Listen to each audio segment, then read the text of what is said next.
एक दिन गौतम बुद्ध अपने शिष्यों के साथ एकदम शांत बैठे हुए थे।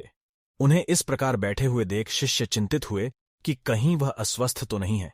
एक शिष्य ने उनसे पूछा कि आज वह मौन क्यों बैठे हैं, क्या शिष्यों से कोई गलती हो गई है। इसी बीच एक अन्य शिष्य ने पूछा कि क्या वह अस्वस्थ हैं, पर बुद्ध मौन रहे।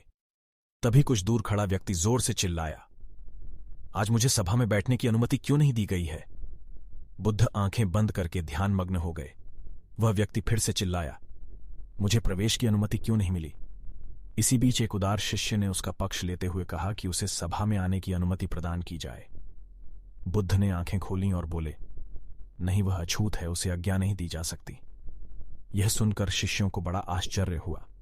बुद्ध उनके मन का भाव समझ गए और बोले, हां, वह अछूत है।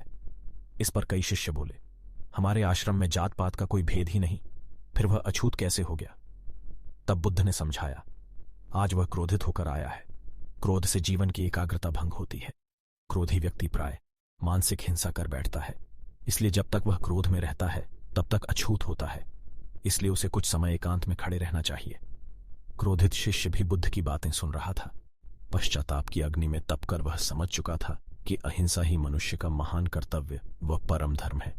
वह बुद्ध के चरणों में गिर पड़ा और कभी क्रोध न करने का प्रण लिया।